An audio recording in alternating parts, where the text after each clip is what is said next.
In the 1920s and up through the 1950s, Hollywood had a particular way of talking. Come around about noon tomorrow. Well, what are you doing up there, impersonating a book cover? Really? Really?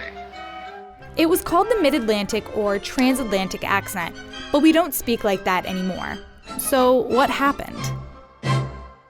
To know why it disappeared, we need a little history. The accent is sort of a British-American hybrid. Linguistically speaking, it has three main tenets. 1, drop the R, like mother and father. 2, emphasize the T, like writer and winter. And 3, soften your vowels, like dance and car. And this accent was acquired, so there's no line tracing it back through history. Some believe it came out of early radio when bass tones were difficult to hear, but many attribute its popularity to writer Edith Skinner. She actually wrote a book called Speak with Distinction, which was the book to help you learn the accent. Either way, it was a language for the American upper class. People like FDR, Katharine Hepburn, Cary Grant, they all used it. But after World War II, the accent dwindled in popularity. With a growing middle class, an aristocratic accent was no longer fashionable. As for Hollywood, acting methods changed and the accent was just too fake. So it disappeared. Mostly. If you've ever seen the show Frasier, Niles and Frasier spoke with an updated Mid-Atlantic accent. To let the woman I love die before your eyes. That's right, I said I love her! Lovely.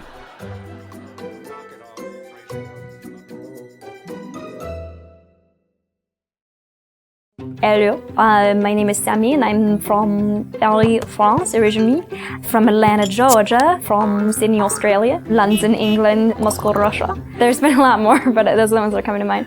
My name is Sammy Grant, I'm a dialect coach and I'm legally blind.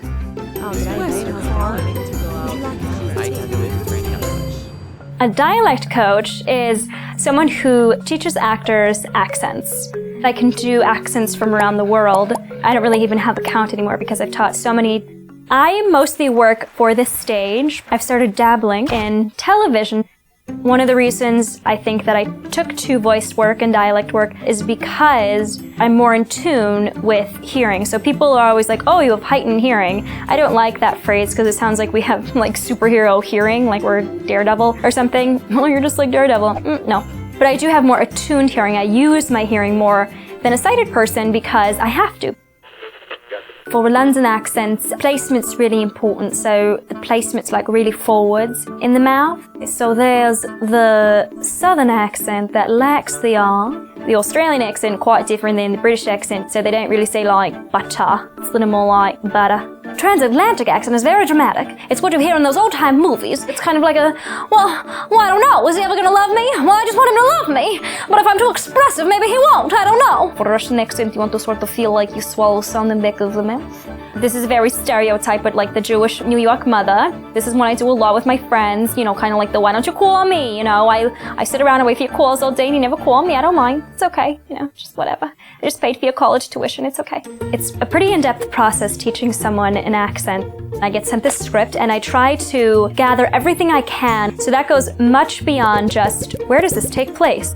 It also factors in time period and education level, class level, and I also think about the gender of my character. And then I talk with the director to sort of, you know, touch base on their concept for the voice of the show. And then I kind of go on a hunt for authentic speakers. Once I've gathered all that information, I present it to the actor. We're now surrounded by so many voices that are emotionless, you know, by these automated voices that sound very fake, where it's like, I'd love to help you. I'm a computer that's here to help you with whatever you want all the time. I love meeting new people and hearing their voices. I, you know, immediately go into dialect coach mode and I want to sort of imitate them. I just want to like experience their voice and experience what they're vocalizing.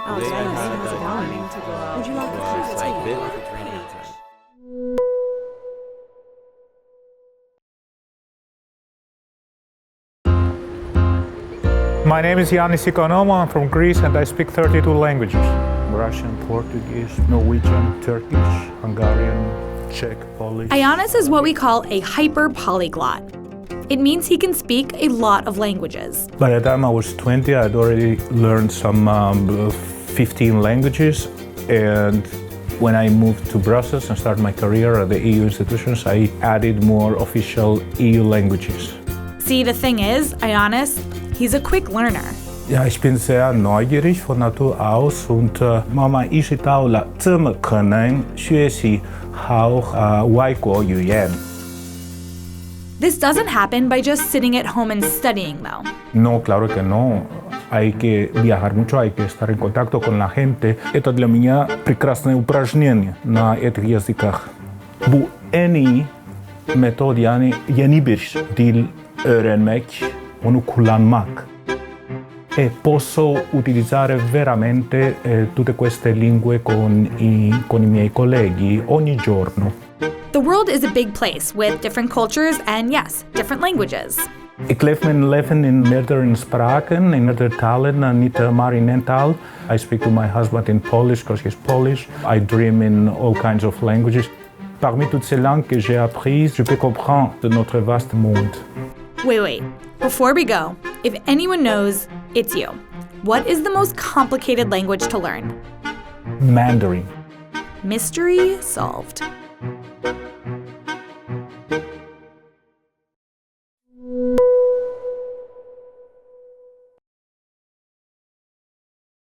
To be or not to be, that is the question whether it is noble in the mind to suffer those things and hours of outrageous fortune, to consequence, to see of troubles, and by opposing in them, to die, to sleep, pretends to dream. You get the idea. The Micro Machine Man here, presenting the genuine original, colossally collectible, most miniature replicas of the real things, Micro Machines. A lot of people know me as the Micro Machine Man, or the FedEx guy, or Terrible Testaverde from Saved by the Bell, or just that guy who talks fast. In fact, I was in the Guinness Book as the world's fastest talker, and so, for the last 40 years, if you needed a fast talker, I was your go-to guy. Is that okay? Did you get everything you need? I mean, I can repeat it again if you want. You sure you don't want me to do it again? Because I can do it again. That's no problem. I'll just do another take for you because of what it's going to take. When I was 12 years old, I wanted to get into the Guinness Book of World Records. So I figured the only thing I could really do, since I wasn't going to eat a car or swallow lead pipe, was to lock myself in a room and teach myself fast talking. And I did that with the Hamlet soliloquy. To be or not to be, that is to be or not to be, that is to be or not to be, that is the question whether it's Years later, I'm at this party, fancy California Beverly Hills party, and a friend of mine is trying to pick up this Valley girl. He's from New York and talking pretty quickly, and she looks at him and says, like, oh my gosh, are you like the world's fastest talker? And he says, no, as a matter of fact, this person is. They called me over and I did one of my little party routines. And a guy walked over and he says, that's incredible, I'm a producer and I'm going to put you on a show. I went on the show and I did the fast talking thinking that would be it. And all of a sudden the phone starts ringing, I'm booked all over the place and I managed to make a living out of it. I can speak as fast as 11 words a second. Now, I never do 11 words a second for TV. Well, let me do Peter Piper at 11 words a second. Peter Piper, and you kind of hear me going pub, but that's really all you're kind of getting. But when you do TV, there's visual reinforcement. People see you and do whatever. So I do about 7 to 8 words a second. That would sound something like Peter Piper, Now on radio, I have to do it even a little slower because you have no visual reinforcement, you're not seeing me. So then I do about 5 to 6 words a second. So it sounds something like Peter Piper picked a peck of pickle peppers, a peck of pickle peppers did Peter Piper pick it. Peter Piper picked a peck of pickle peppers, was the peck of pickle peppers Peter Piper picked. And that's kind of the secret to my success, because if you can't understand what I'm saying, they're not gonna pay me the big bucks. Now, the very first commercial I did was the Federal Express commercial. It is, to this day, the most award-winning commercial in the history of advertising. The final scene, I'm sitting behind a desk, and I'm going, Dave, what's the deal? What the deal are we dealing? Dave, it's a deal with Don. If it's a deal with Doc. The deal, good. I'm putting you down to deal with Dick. Dick, what's the deal? So I did the thing like 29 times without making a mistake. And the director said to me, what are you, like a machine? You never make a mistake? I said, you want a mistake? I'll give you a mistake the next time. So I said, Dave, it's a dork with Dick, Don, and Duck. And that's the take he ended up putting in the commercial. It's a deal with Dave, Dick, and Dave. Don, it's a dork with Dick, Dave, and Duck. Don, it's a dog with Dick, Dave, and Duck. The first time I saw it, I called him and said, John, it's our little secret. Although I'm known as the world's fastest talker, I do not choose to live my entire life in the fast lane. Sometimes I just like to take it all a little slower. But sometimes it's really, really good to be fast.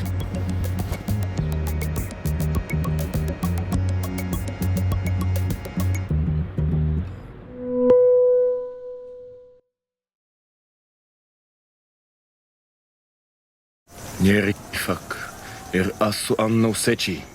Ana halisi. Ana asok yeresekoshi. What those characters are speaking isn't gibberish. It's actually a language called Dothraki, and it was invented by this guy, David Peterson, in lovely Orange County, California. David Peterson is what we call a conlanger, an inventor of languages. Conlanging is the intentional creation of a full language, creating its full grammar, its full phonology, its writing system if it has one, and its entire lexicon. David has written many languages, but the first one he wrote was back in 2000. I was taking an intro linguistics class at UC Berkeley in 2000, and it was just one day during class I started scribbling on my notes my very first language. He named it after his girlfriend, Meg Davy. And according to David himself, it's irredeemably awful. It's not worth even considering anymore. Everything that I was doing with this language was just a kind of really fancy, bizarre way to speak English. So I kind of just started over and said, all right, ground zero, how do I be a language creator? Before we move forward, let's take a quick step back and talk about the godfather of modern conlanging, J.R.R. Tolkien. You probably know this name because he's the author of The Hobbit and Lord of the Rings. He created 14 different languages for use within Middle-earth. Quenya and Sindarin are probably his most famous. He was the very first person that we know of to create languages just for fun, and we've been kind of emulating him ever since. Now that we've cleared that up, we can move forward. We're here in California because we're curious about what it takes to create a successful language. David's having two of his friends who are also conlangers come over and speak with us. One of them brought ice cream. We were gonna do this outside, but it's too hot, so we're gonna do it inside. The three of them are talking about how languages are created, and they've come up with 5 steps. Take it away, guys. Oh, so, all right. A naturalistic conlang needs 5 basic things. 1.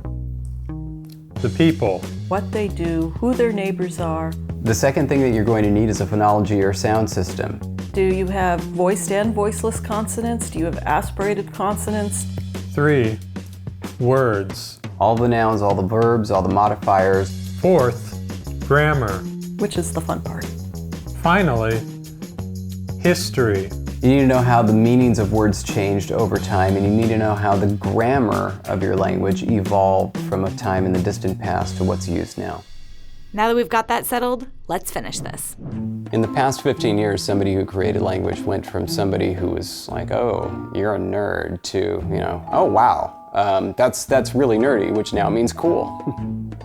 And its prolific use in television and film proves that it's not just a passing fancy. For television, the difference between a created language and some other set prop is that the maximum level of interaction that a viewer ever has with a background set or with a prop is just seeing it on screen. A language, on the other hand, when you hear it, that's the most real a language ever gets. For that reason, you have to have a fully created language for a television show and not just a bunch of gibberish. Was that good? That was great. Thank God.